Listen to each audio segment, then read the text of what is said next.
Assalamualaikum warahmatullahi wabarakatuh. Perkenalkan, nama saya Muhammad Afandi Aziz dari kelas 11 IPS 4. Di sini saya akan mempresentasikan mengenai jinayah pembunuhan. Pengertian budaya menurut bahasa adalah nama bagi hasil perbuatan seseorang yang buruk apa yang diusahakan, sedangkan jinayah menurut istilah adalah suatu perbuatan dilarang oleh syara, baik perbuatan tersebut mengenai jiwa, harta, yang lainnya. Lapor pertama adalah pembunuhan. Pengertian membunuh artinya melenyapkan nyawa seseorang dengan sengaja atau tidak dengan sengaja menggunakan alat mematikan ataupun tidak. Mematikan macam-macam pembunuhan.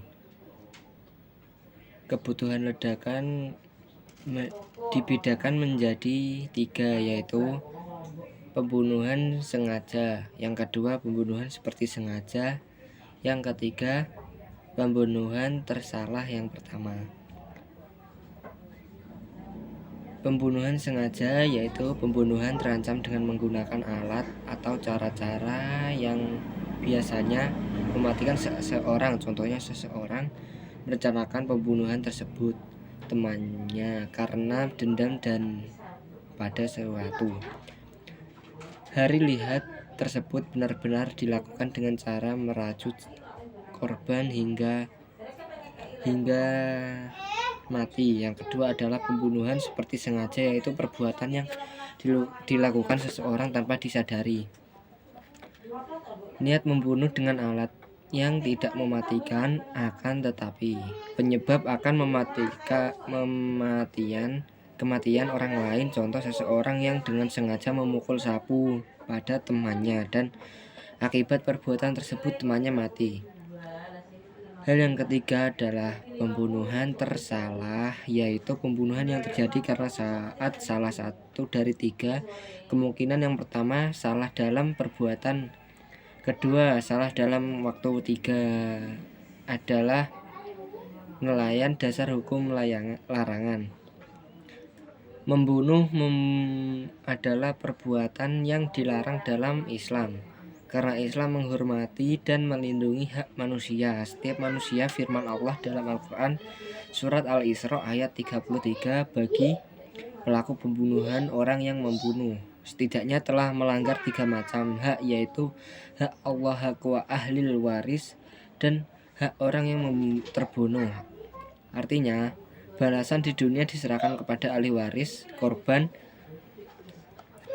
Apakah membunuh akan dikisos atau dimaafkan?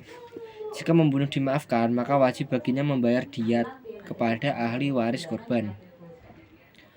Hal mungkin yang pertama, membunuh sengaja. Hukuman bagi pelaku sengaja adalah kisos, yaitu harus dibunuh. Dalam hal ini ya, hakim menjadi pelaksana kisos, keluarga korban main hakim sendiri. Kedua adalah pembunuhan seperti sengaja. Pelaku seperti sengaja tidak dikisos, ia dihukum dengan membayar diat mukhlazah atau denda berat yang diambil dengan harta keluarganya dan dapat dibayarkan secara bertahap dalam 3 tahun kepada keluarga setiap tahunnya.